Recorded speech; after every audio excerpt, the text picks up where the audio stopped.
Oh, hi guys, welcome back to my channel. Balik lagi sama aku, Noi in Birmingham. Apa kabar semuanya? Kita udah lama ya nggak berbincang-bincang seperti ini. Dan hari ini, I want to share with you guys tentang pergaulan di Inggris atau pergaulan di luar negeri. Especially kita yang pelaku kawin campur, yang mana pasangan kita WNA dan kita tinggal di negara pasangan kita. So, sebelum lanjut pembahasan kita, aku mau disclaimer first. Jadi aku share dengan kalian ini adalah pengalaman pribadi, jadi bukan masalah orang lain. Jadi di sini purely my experience. Jadi aku share tentang aku pribadi. Please cerna baik-baik ya teman-teman. Karena setiap pengalaman seseorang pasti itu akan berbeda-beda. Bagaimana menghadapi, bagaimana dalam beradaptasi di lingkungan yang baru. First of all, aku tinggal di Birmingham ini udah hampir mau tahun ke-9. So the first year it was struggling. Untuk tahun pertama itu sangat struggling banget bagaimana sosialisasi dengan lingkungan, dengan keadaan, dengan teman-teman. Tahun pertama, tahun kedua, memang buat aku pribadi itu untuk beradaptasi dengan lingkungan baru itu sangat membutuhkan waktu yang tidak sebentar. Aku termasuk orang yang sebetulnya mudah bergaul, tapi aku pribadi saat itu kondisinya sangat berbeda dan tempat yang berbeda pula. Ketika aku tinggal di Indonesia, itu is easy to me to figure out. Jadi sangat mudah sekali buat aku untuk berbaur dengan yang lain. Sekalipun sebetulnya aku termasuk orang yang introvert, jadi agak-agak sedikit tidak terlalu terbuka terhadap orang lain. Tapi aku masih easy going gitu untuk menerima lingkungan baru. Cuman ketika aku pindah ke UK, ke sini, jadi sangat batal dengan diri sendiri, ya berkompromi dengan sendiri untuk menghadapi situasi baru, notabene-nya sangat-sangat jauh berbeda. Ada stereotype tentang UK bahwa di sini tuh pergaulannya bebas, terus pergaulannya sangat membuat kita terdengarnya agak sedikit negatif, atau mungkin karena berbeda culture-nya di sini dengan culture kita, budaya barat dengan budaya timur gitu ya. Setelah aku di sini, setelah tahu ya bagaimana di sini ternyata namanya pergaulan itu tergantung diri kita. Sebetulnya pergaulan itu sendiri kan dibentuk dari kita sendiri, orang-orang itu sendiri begitu ya. Pergaulan itu baik atau buruknya gitu dibentuk oleh orang itu sendiri yang bergaul begitu. Kalau yang namanya pergaulan baik atau buruk itu tergantung kita kan. Tergantung bagaimana kita mau memposisikan diri kita. Apakah kita mau bergaul di sesuatu yang baik atau bergaul yang tidak memikirkan efeknya gitu. Nah, kalau aku pribadi ya otomatis aku pengen bergaul dengan yang baik-baik gitu. Jadi waktu tinggal di Indonesia juga masih pilih-pilih ya, pilih-pilih teman. Tapi ketika aku pindah ke sini ke UK itu yang namanya pilih-pilih teman itu jadi bener-bener sangat seleksi banget, sangat diminimize lah gitu. Jadi bukan berapa banyak teman yang kita punya, tapi berapa banyakkah teman yang care terhadap kita ketika kita di posisi kita yang paling down gitu. Karena kan kalau orang itu, kalau kita dalam keadaan sukses atau keadaan secara financial kitanya bagus, secara karirnya juga kita bagus, teman akan sangat gampang untuk datang. Tapi ketika kita memang di situasi yang sangat-sangat terpuruk, itu adakah teman yang namanya teman yang care dengan kita gitu, dengan menerima kita apa adanya, keadaan kita, dan support kita. Teman yang care, merangkul, yang membawa kita dalam kebaikan. That is yang aku poin penting yang namanya teman atau teman gaul gitu. Kalau di sini sendiri yang namanya pergaulan aku gak terlalu pusing gitu. Jadi aku udah bilang karena aku tuh orangnya introvert banget. Jadi aku tuh seneng sebetulnya menyendiri ternyata gitu. Walaupun dulu aku dalam pergaulan sering berinteraksi dengan banyak orang, dengan crowded gitu ya. Tapi ketika di sini susah banget untuk punya teman, membuat aku yang ternyata nggak masalah gitu. Aku justru lebih suka menyendiri, suka diem di rumah gitu. Waktu pindah ke sini tuh aku udah punya anak, otomatis teman-teman yang aku berbaur itu playgroup. Itu kita bisa mencari teman, bisa bergaul di situ, dan anak-anak juga bisa tumbuh kembang, bisa belajar gitu sejak dini. Aku sendiri sih easy going aja. Awal-awalnya kayak kok orang tuh pada cuek ya gitu. Kok ngerasa karena kita dari Asian, kita tuh ngerasa orang British ini kok nggak very welcome, walaupun mereka hi gitu, tapi kita feelingnya tuh mereka tuh kayaknya ngajak bicara pun kayaknya enggak gitu. Kenapa ya gitu. Ternyata kesini semakin mengenal. Ternyata orang sini itu kalau kitanya udah bisa ngobrol, mereka tuh seneng banget yang namanya ngobrol. Kalau orang-orang sini terlihat cuek, itu mereka sebetulnya bukan cuek-cuek yang masa bodoh gitu atau nggak mau kenal sama sekali, bukan begitu. Mereka itu sangat menjaga privacy dan atau melihat orang baru mereka sangat worry. Kalau mereka ngobrol, nih orang nggak bisa ngomong nggak nyambung atau mereka yang diomongkan nggak ngerti gitu. Itu aku belajar, ternyata kita harus aktif, kita harus komunikatif gitu. Jadi kita harus berusaha untuk berkomunikasi dengan mereka. Setelah mereka tahu bahwa kita bisa berkomunikasi dengan baik, nah mereka juga langsung welcome, langsung ngobrol. Jadi jangan ditunggu dulu kita di say hi, kita disapa dulu, diajak ngobrol dulu. Jadi sebaiknya kita yang sebagai pendatang baru, kita yang harus benar-benar aktif ngomong ke mereka. Aku nggak tahu pergaulan remaja ya, karena aku masuk ke sininya bukan usia remaja gitu. Jadi dalam usia-usia remaja aku nggak terlalu tahu gitu ya gimana. Tapi sekarang karena aku punya anak, jadi aku harus baca-baca lagi melihat bagaimana sih pergaulan di usia remaja. Cuman kalau aku di sini lebih fokus ke pergaulan di mana kita sebagai istri WNA yang tinggal di negara pasangan dan bagaimanakah kita bergaul di lingkungan di mana kita berada. Pergaulan di sini tuh aku sih ngerasanya sangat berbeda ketika aku dulu bergaul di Indonesia. Kalau di sini tuh sebetulnya kalau kumpul-kumpul itu bisa dikatakan jarang banget ya. Kalau kita orang Asian gitu ya, kita sebut orang Indonesia aja lah gitu. Nah kalau ketemuan aku ya dulu ya, kalau ketemu sama teman-teman itu kita ngobrol, kita ketawa ketiwi apa gitu, dan kita selfie. Yang aku nggak dapat di sini tuh sampai sekarang itu yang namanya foto-foto bareng itu enggak ada. Jadi ketika kita ketemu temen, apalagi sekarang kan udah banyak lah temen gitu ya, tapi bukan temen-temen yang sering nongkrong gitu, temen-temen kayak ibu-ibu murid gitu. Jadi setiap 1 bulan sekali itu, atau per periode, atau nggak setiap bulan sekali sih, bisa dihitung jari lah dalam setahun itu, kita tuh ada yang namanya Mom's Day Out. Aku tuh termasuk orang yang tidak pernah ikut kumpul. I enjoy staying at home. Jadi aku orangnya sangat happy banget stay di rumah. Pernah aku sekali itu, masih anak-anak masih kecil lah, aku pernah ikutan 1 kali dan dibahas di situ itu memang dibahas tentang bagaimanakah kita sebagai ibu gitu, bener-bener ngobrolin masalah kita keseharian gitu, bagaimana stresnya kita menghadapi anak, bagaimana keluarga di situ. Dan di situ nggak ada satupun yang pegang handphone. Waktu itu yang datang itu sekitar 20 orang, itu lumayan banyak, dan itu satu meja table, makanan banyak, dan tidak ada satupun yang pegang handphone. Ada yang ring handphone, tapi mereka bilang excuse me, jadi mereka keluar gitu untuk terima telepon gitu. Jadi boro-boro kita kumpul-kumpul, ada selfie, foto, video, dipajang di sosial media kita nggak seperti itu, nggak ada. Ada salah satu netizen juga yang tanya ke aku, "Teh kok nggak pernah kumpul-kumpul? Teh kok kayaknya nggak pernah bergaul sama yang lain?" This is the answer from your question. Jadi di sini orang-orang di sini tidak mau kumpul-kumpul itu foto-foto atau di-share. Walaupun ada sebagian dari mereka itu mereka punya sosial media pribadi, tapi mereka tidak terlalu suka misalkan kalau mereka pribadi dipasang di sosial media orang lain. I don't know. So, kenapa why-nya tanyain ke mereka pribadi ya, aku nggak tahu. Setiap orang itu punya caranya sendiri-sendiri untuk buat mereka nyaman gitu. Aku juga termasuk orang yang terbawa pergaulan di sini gitu, bagaimana di sini, bagaimana orang-orang di sini. Jadi ketika kumpul tanya yang sering foto-foto itu kalau aku ketemu sama teman-teman yang Asian kayak dari Cina gitu, orang atau teman-teman Indonesia lagi, itu sering kita foto-foto. Cuman aku jarang tampil foto-foto yang aku punya itu tampilin di sosial media aku. Entah kenapa, jadi aku tuh kayak takut aja gitu, takut gimana gitu ya, walaupun aku pernah minta izin gitu, boleh nggak dipasang gitu, tapi aku selalu pasang di Instastory aja deh gitu, bukannya tidak mau mengakui teman itu ya, cuman aku tuh kayaknya jadi kayak takut nggak nyaman aja teman itu di-share gitu, padahal dia juga bilang sih nggak apa-apa, cuman akunya ya udahlah nggak apa-apa, sosial media aku aja gitu sama anak-anak sama keluarga aku gitu. Stereotype yang kedua, katanya orang UK itu nafsi-nafsi. Yes, individual. Jadi mereka itu memang sebetulnya bukan care, tapi mereka tidak mau mengurusi terlalu dalam. Atau mereka tuh tidak kepo. Itu aja ya, simpelnya mereka itu tidak kepo. But ketika kita membutuhkan bantuan, itu mereka sangat langsung cepat gitu membantu gitu, tanpa kita tuh ngemis-ngemis minta dibantu, minta tolong, enggak. One experience. Jadi waktu itu aku kena koronces, yes. Di rumah ini 4 orang, aku dari Lawson, anak-anak itu kita positif koronce ya. Terus isolated gitu. Jadi kita harus berisolasi selama 10 hari. Selama 2 minggu. Dan waktu itu aku yang terparah. Anak-anak sama suami itu biasa aja. Tadi nggak ada kondisi yang seperti aku. Kalau aku tuh like I was dying. Jadi something like that.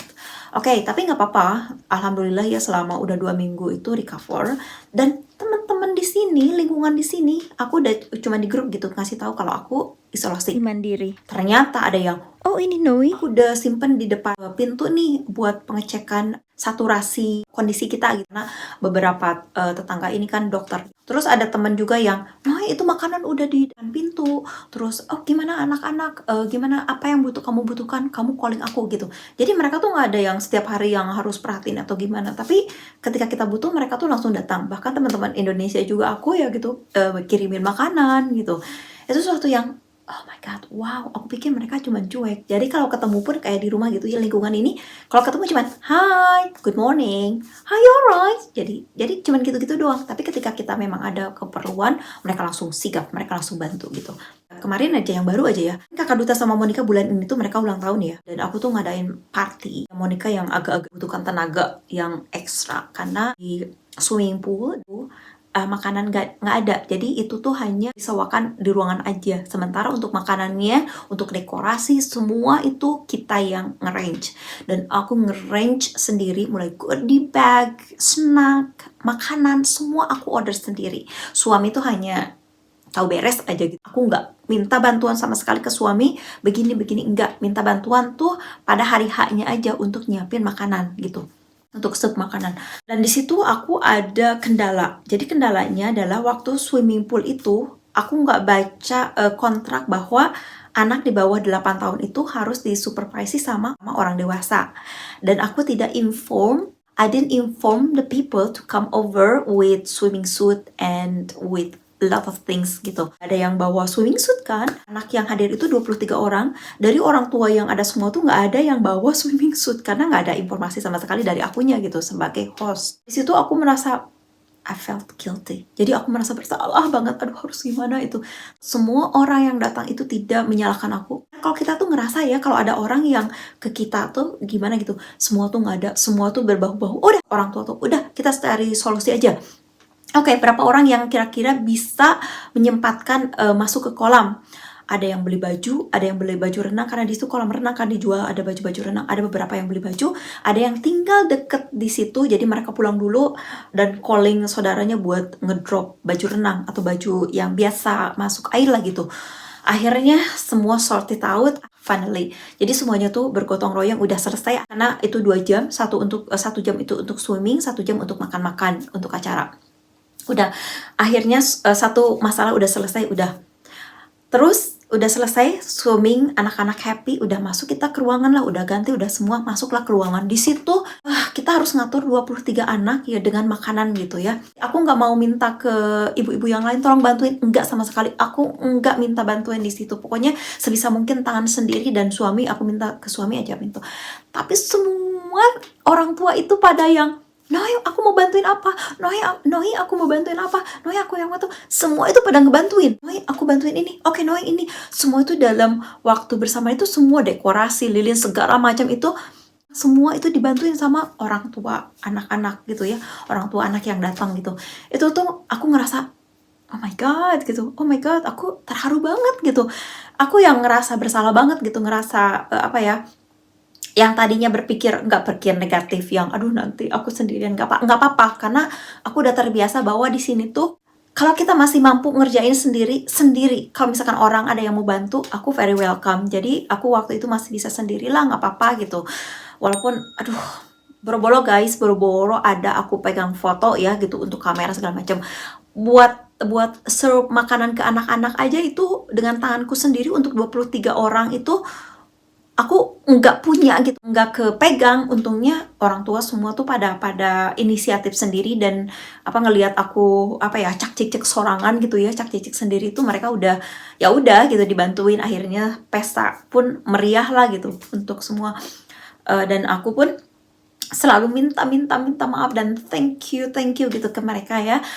Pulang juga aku minta maaf tadi salah mereka, so don't say that. Dan mereka bilang, oh, you don't have to apologize about that, it just happen sometimes. Jadi mereka tuh sangat mengerti kita tuh sebagai orang tua, nggak ada keluarga istilahnya, mereka udah tahu kondisi kita gitu. Mereka tuh selalu mengerti bahwa kita kan di sini bukan orang warga di sini dan tidak ada family member yang bantu kita. Jadi mereka selalu bilang adalah, you don't have to worry about it. Kita itu di sini tuh ini adalah keluarga. Jadi kalau kamu butuh apa-apa, kamu tinggal ngomong aja gitu. Aja walaupun mereka sangat baik ya tetap aku minta maaf, aku bilang terima kasih gitu. Walaupun mereka bilang you don't have to apologize, tapi kita tetap aja ngerasa bersalah gitu. Yes, this is it gitu.